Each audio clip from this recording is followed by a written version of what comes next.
So we are studying chapter number 9, some applications of trigonometry. We have done example number 1. Now we will do example number 2. Example number 2.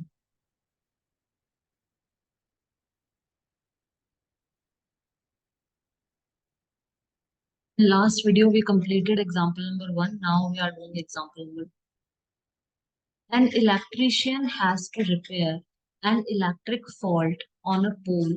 ये एक पोल है, ठीक है, ये एक पोल है, ये ये एक इलेक्ट्रिशियन है, मतलब इलेक्ट्रिशियन जो बिजली सुधारता है, बिजली में कुछ भी गड़बड़ी हो जाती है लाइट से रिलेटेड, तो जो उसको सही करता है उसको हम इलेक्ट्रिशियन बोलते हैं। तो an electrician has to repair an electric fault on a pole. तो इस पोल पे कोई इलेक्ट्रिक फॉल्ट हो गया, मतलब घर में लाइट वाइट नहीं आ रही, तो वो इस पोल की वजह से, इस पोल में कोई फॉल्ट है तो इस वजह से लाइट्स नहीं आ रही आसपास के घरों में। तो ये इलेक्ट्रिशियन क्या कर रहा है, रिपेयर करने के लिए आया है on on a pole of height 5 metre. अब देखो ये हाइट किसकी है, पोल की हाइट बोली है इसने। इसने क्या बोला है, एंड इसको अच्छे से पढ़ना है। अगर ये समझ में आ गया ना तो ये डायग्राम सही बनेगा। डायग्राम सही बन गया तो क्वेश्चन तो बहुत इजी है, अपने आप सॉल्व हो जाएगा क्वेश्चन। सबसे मेन इंपॉर्टेंट है डायग्राम को सही सही बनाना और इसको अच्छे से समझना। ये चैप्टर बहुत सिंपल है। An electrician has to repair an electric fault on a pole of height 5 metre. तो इस पोल की जो हाइट है वो हमें दे रखी है, मतलब ये जो पोल है ना, इसकी हाइट क्या दे रखी है हमें, 5 मीटर दे रखी है। 5 मीटर, 5 मीटर क्या है, एडी है। देखो यहाँ से पोल, यहाँ से यहाँ तक है ना पूरा, यहाँ से यहाँ तक है, तो एडी, एडी हमें क्या दे रखा है, 5 मीटर। यहाँ लिख भी लो, चाहे मैं यहाँ लिख देती हूँ एडी, क्योंकि बीडी मत मान लेना, पूरे पोल की हाइट बोली इसने, बोला है पोल ऑफ हाइट, तो पूरे पोल, तो पोल तो यहाँ से स्टार्ट है, तो मतलब एडी हमें दे रखा है।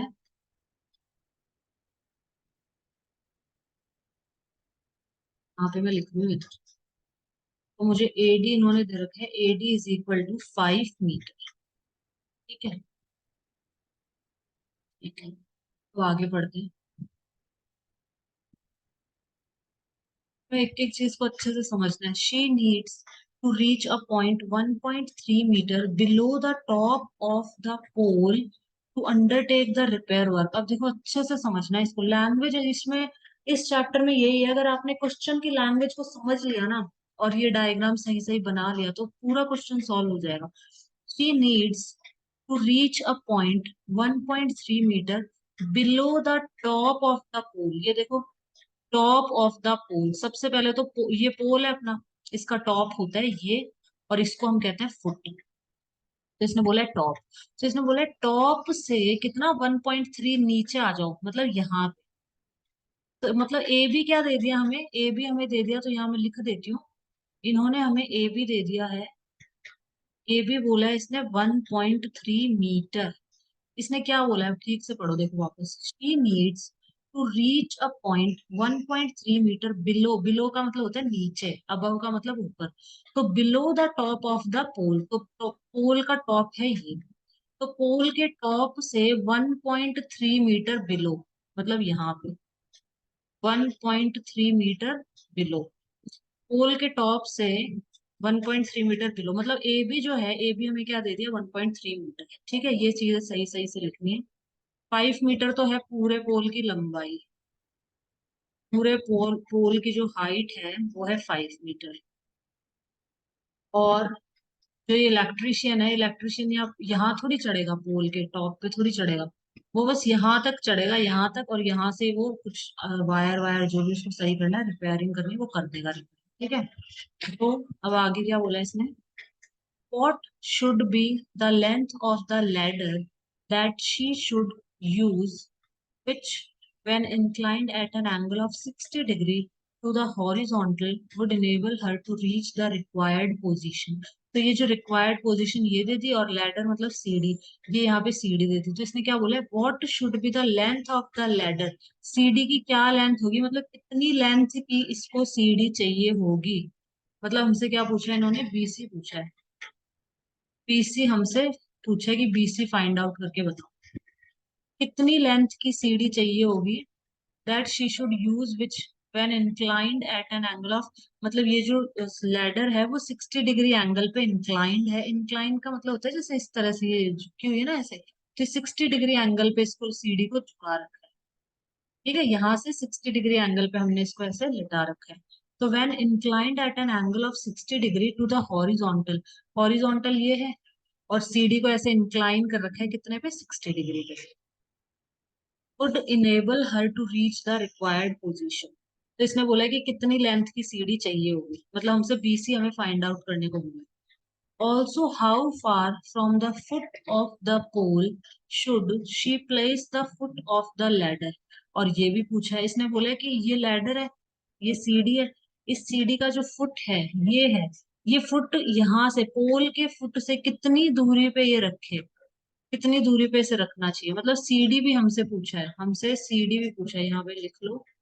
ये क्या पूछा है इन्होंने, इन्होंने हमसे पूछा है कि सी डी भी फाइंड आउट करो। उन्होंने बोला है कि ये जो लैडर है, लैडर का फुट ये रहा, और लैडर का टॉप ये है, ठीक है।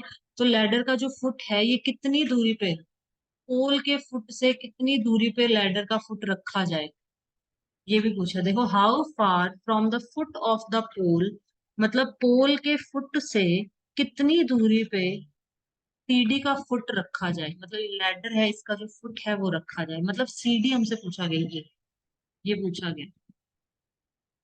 ठीक है, यू में टेक √3 की जगह आप 1.73 यूज करना बोला है इन्होंने, कि √3 की जगह आप 1.73 यूज करना। ठीक है, ये √3 की वैल्यू होती है। बस, तो इसमें क्या करना है, अब देखो ये भी बहुत सिंपल है। इसमें क्या करना है, सबसे पहले तो ये आप ट्रायंगल, ट्रायंगल तो बनेगा ही बनेगा, B C D, B C D triangle ले लेना है सबसे पहले। अब इसके अंदर सबसे पहले बीडी बताओ, बीडी कितना होगा, बहुत इजी है बीडी निकालना। बीडी सबसे पहले बीडी निकाल लो, निकाल रखा है इन्होंने, मैं यही यही समझा देती हूँ। तो ये बीडी कैसे निकलेगा, इस पूरे 5 मीटर में से, इस पूरे 5 मीटर में से अगर मैं 1.3 मीटर माइनस कर दूं तो बीडी आ जाएगा ना अपना। तो बीडी इज इक्वल टू क्या होगा, A D minus A B, मतलब इस पूरे में से ए बी को माइनस कर दो, लेस कर दो, तो बीडी आ जाएगा।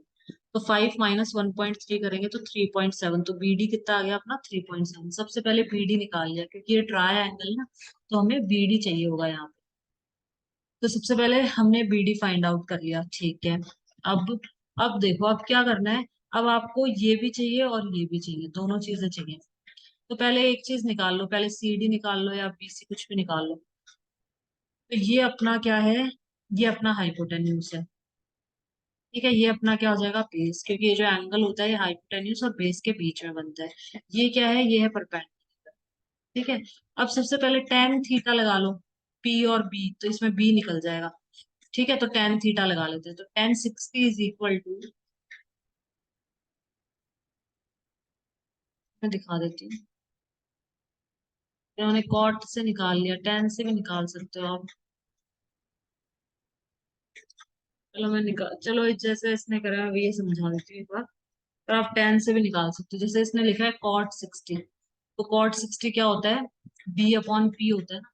कॉट 60 इज इक्वल टू होता है एक,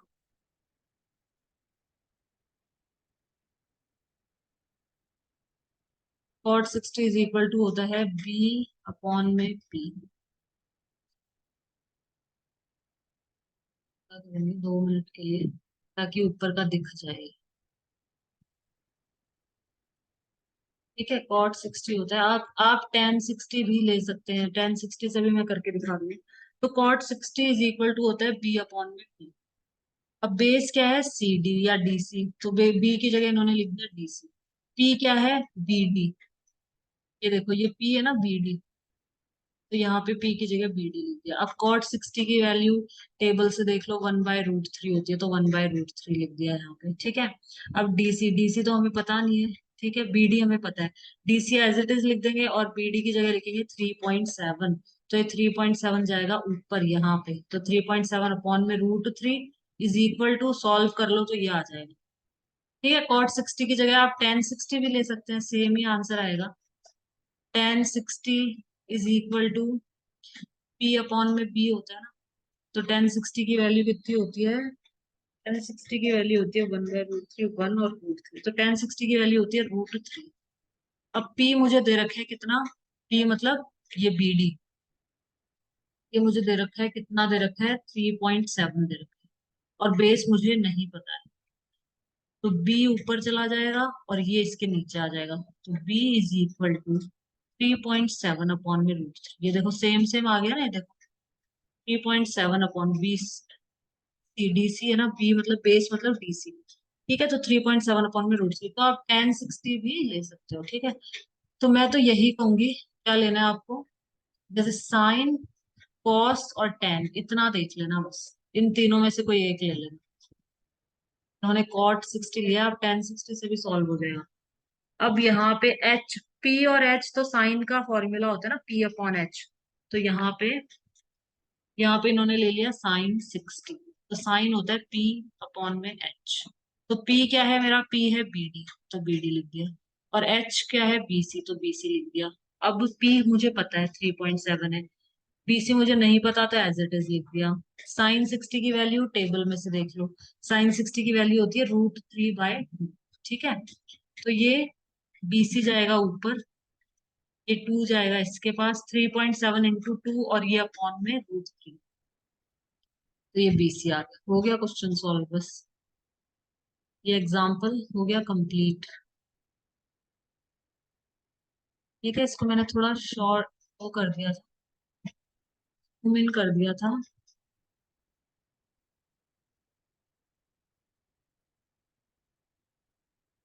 जूम आउट कर दिया था, सॉरी।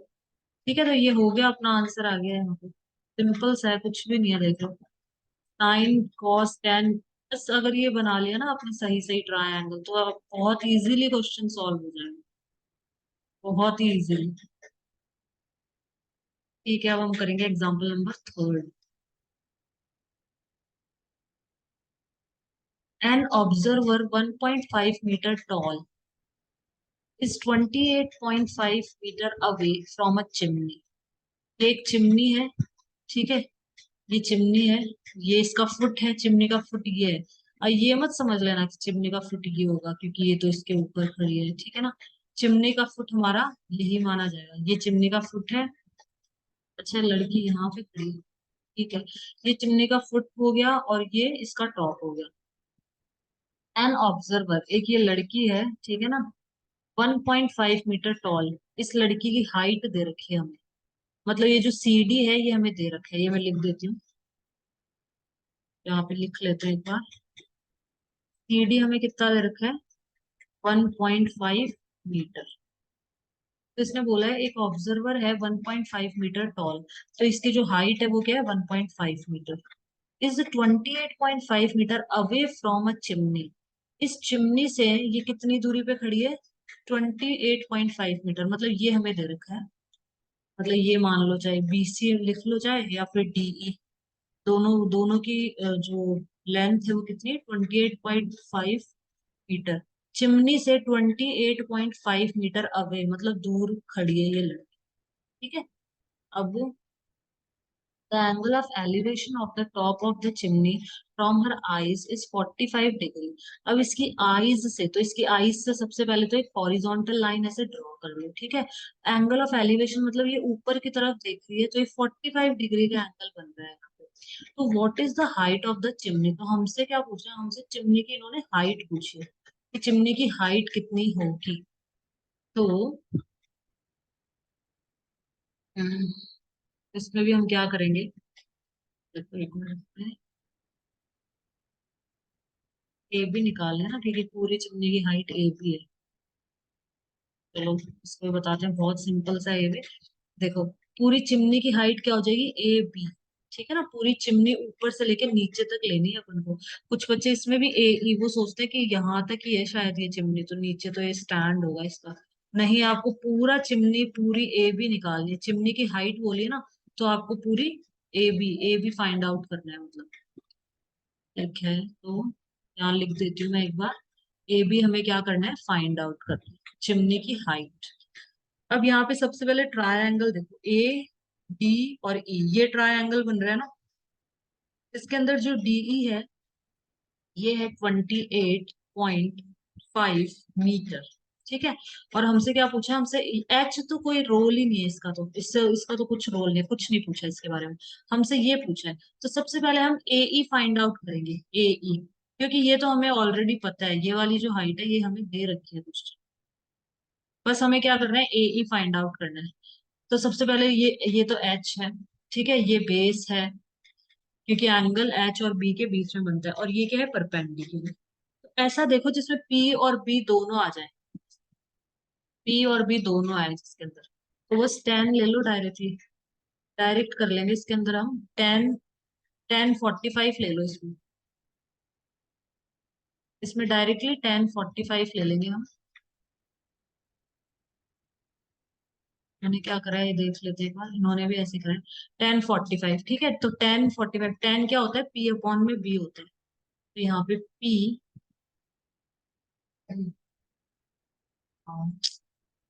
पी अपॉन में बी, पी अपॉन में पी, तो पी क्या है यहाँ पे, ए ई, जो अपना परपेंडिकुलर है।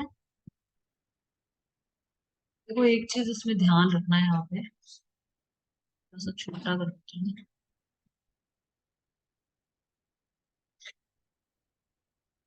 एक चीज ध्यान में रखना, जो पी है, पी में आप ए भी मत लिख देना, क्योंकि हम ए डी ई ट्रायंगल की बात कर रहे हैं, तो जो परपेंडिकुलर होगा वो क्या है, यहाँ पे ए ई है। तो पी की जगह आप लिखेंगे ए ई, और बी की जगह आप क्या लिखेंगे, डी ई। ठीक है, ये ध्यान में रखना। पी की जगह आपको ए ई लिखना है, और बी की जगह आपको क्या लिखना है, बेस की जगह क्या लिखना है, डी ई लिखना है। बस अब डी ई की वैल्यू पता है हमें, पी हमें नहीं पता, तो इसे एज इट इज लिख दो। ए ही एज इट इज आ जाएगा। डीई पता है मुझे 28.5 है, तो 28.5 लिख दो। 1045 की वैल्यू टेबल में से देख लो, 1 होती है। ठीक है, तो ये यहाँ पे चला जाएगा मल्टीप्लाई में, तो ए इज इक्वल टू आ गया। तो ये तो ए ई है। हमें ए भी पूछा है, तो ए इसमें ये प्लस कर दो। इस लड़की की जो हाइट थी ना, हाइट दे रखी थी लड़की की 1.5, इसको प्लस कर दो, तो ये आ जाएगा 30 मीटर। ठीक है, बहुत ही सिंपल सा है, बस पूरे चैप्टर में ऐसी है, बहुत इजी है। अब नेक्स्ट पे चलते हैं। Example number 4। एग्जाम्पल 5,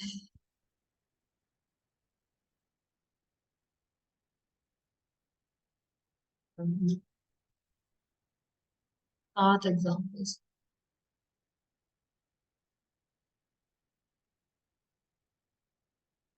ठीक है, तो अब हम करेंगे example number 4।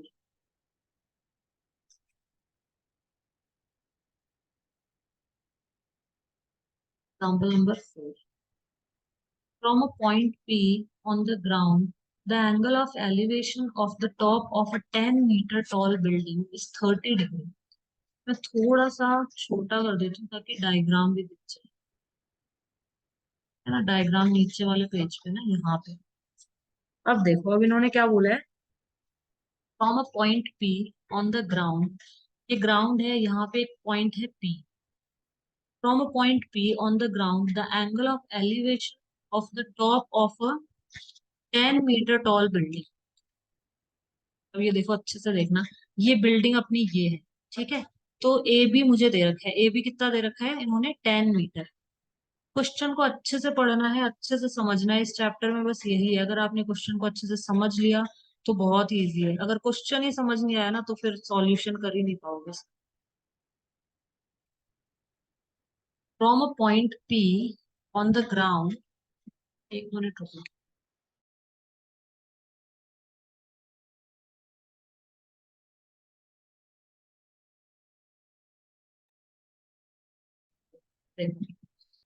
From a point P on the ground, the angle of elevation of the top of a 10 metre tall building. सबसे पहले तो ये बिल्डिंग है ए बी, ठीक है। ये 10 मीटर टॉल, मतलब ए बी मुझे दे रखा है।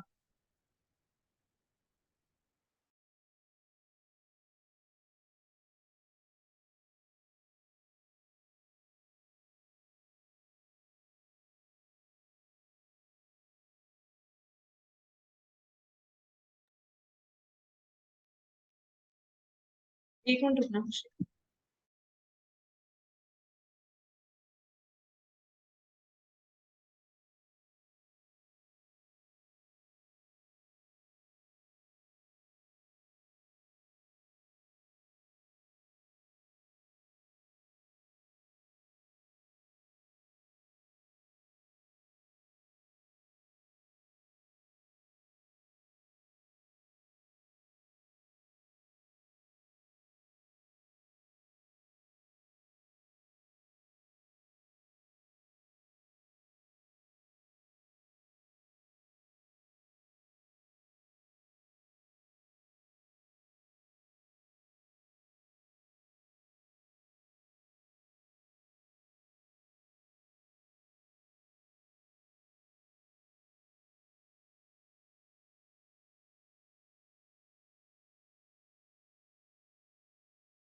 ठीक है, तो देखो यहाँ पे क्या बोला है, from a point P on the ground the angle of elevation of the top of a 10 metre tall building. तो देखो सबसे पहले यहाँ पे जो ए बी है ना, ए बी क्या दे रखा है हमें, 10 मीटर। ए बी क्या है, बिल्डिंग की हाइट, ये हमें दे रखा है 10 मीटर। तो मैं लिख देती हूँ, रुको एक बार, तो हम यहाँ लिख देते हैं,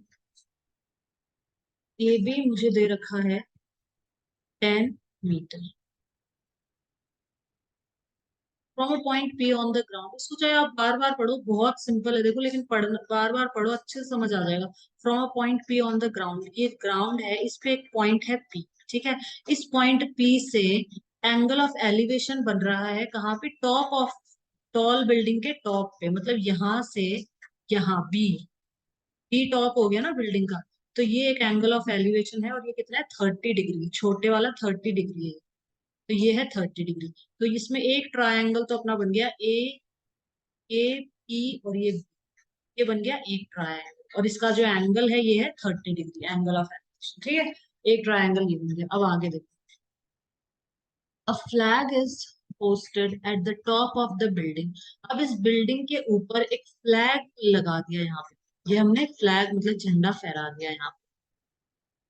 and the angle of elevation of the top of the flag staff from P is 45 degree. अब बोला है कि इस पी पॉइंट से इसके फ्लैग के टॉप पे जो एंगल ऑफ एलिवेशन बन रहा है वो है 45 डिग्री का।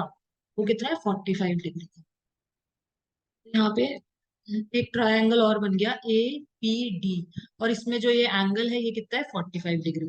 सिंपल सी चीज है, आपको सब ट्रायंगल बनाना है, और उसमें एक एंगल दिया होना चाहिए और कोई भी एक साइड दी होनी चाहिए, ठीक है। तो इसमें यहाँ पे छोटे वाले ट्रायंगल में तो देखो आपको एंगल दे रखा है 30 डिग्री, और ए बी आपको दे रखा है, ए बी हमें दे रखा है 10 मीटर। और बड़े वाले में देख लेते हैं क्या दे रखा है इन्होंने, find the length of the flag staff and the distance of the building from point P. क्या क्या फाइंड आउट करना है, लेंथ ऑफ द इस फ्लैग, मतलब ये फाइंड, एक तो बीडी बताइए, बीडी कुछ है, लिख देती हूँ रुको मैं, लेंथ ऑफ फ्लैग स्टाफ, तो मतलब हमसे क्या पूछा है इन्होंने, BD. BD is equal to, BD बताइए, एक तो बीडी फाइंड आउट करना है, और क्या बोला इन्होंने, and the distance of the building from point P. Point P से इस बिल्डिंग की डिस्टेंस, ये कितनी दूरी पे है पॉइंट पी से, मतलब एपी पूछा है हमसे। हमसे क्या पूछा है, एपी। अब बहुत ही सिंपल है, भी नहीं है, बहुत इजी है, देखो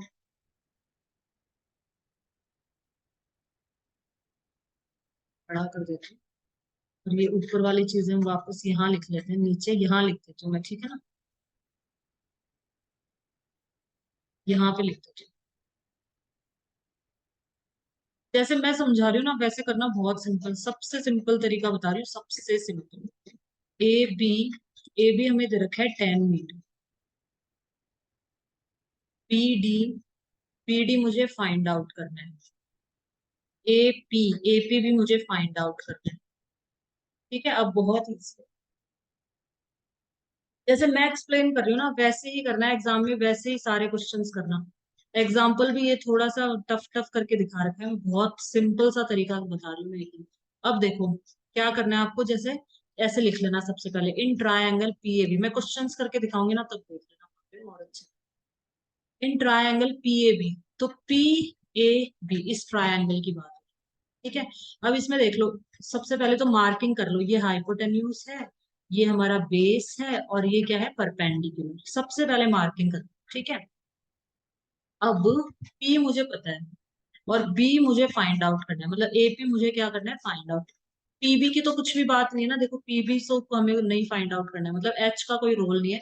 P और B किस में आता है, 10 में आता है, 10। तो सिंपल 10 30 लिखो, यहाँ पे 10 30 इज इक्वल टू क्या होता है, P अपॉन बी लिखो, और ऐसे लिखना है तो चाहिए ऐसे लिख लो, P अपॉन बी। तो सबसे पहले 10 30 की वैल्यू टेबल में से देख के यहाँ लिख लो, 1 अपॉन में √3 is equal to A B. ये जो ए बी है ये मुझे पता है कितना है, पी मुझे पता है ना, तो ए बी लिख दो 10। ए पी मुझे नहीं पता, एज इट इज लिख दो, क्रॉस मल्टीप्लाई एक तरह से, एपी को यहाँ भेजो, √3 को यहाँ भेजो, एपी इज इक्वल टू आ जाएगा 10 √3, ठीक है। तो ये एक चीज तो आ गई, एक चीज तो आ गई ना, एपी पूछा था ना, ये तो हमने फाइंड आउट कर लिया। अब इन्होंने पूछा है कि बीडी भी बताइए, बीडी कितना है, बीडी बताओ। तो ये भी बहुत इजी है, देखो ये कैसे फाइंड आउट करेंगे।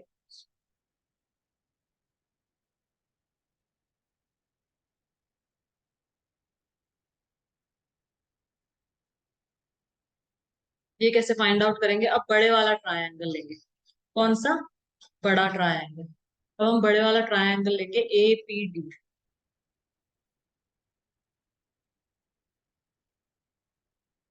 बड़ा ट्रायंगल लेंगे ए पी डी।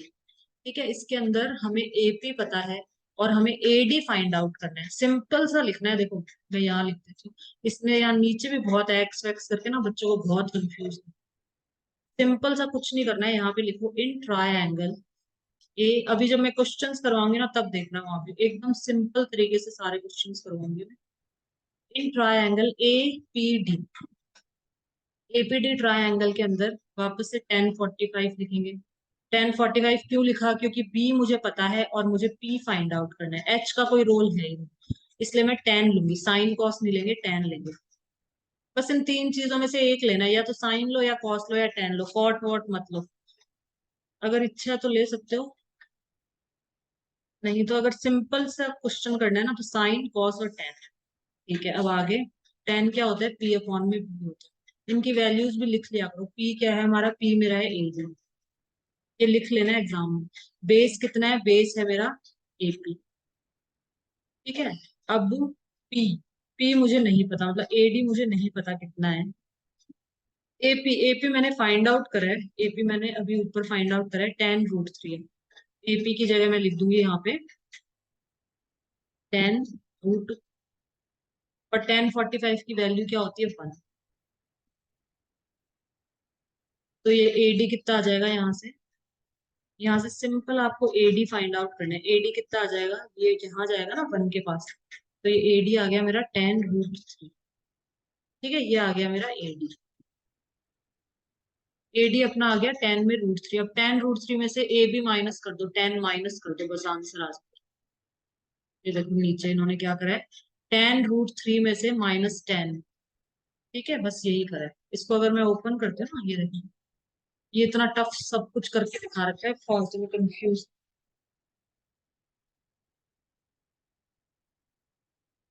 यहाँ पे 10√3 में से माइनस कर दो 10, तो ये आ जाएगा अब 7.32 आ जाएगा। ठीक है, सिंपल सा है, बहुत ही।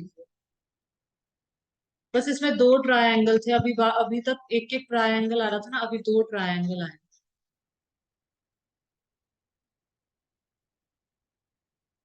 अब एग्जाम्पल नंबर 5 हम कल करेंगे। कल 5, 6, 7 ये तीनों एग्जाम्पल्स हम कल करेंगे, और कल एक्सरसाइज भी करेंगे। एक्सरसाइज में मैं क्वेश्चन जैसे मैं करवाऊंगी ना, बहुत इजी तरीके से करवाऊंगी, बहुत ही सिंपल तरीके से।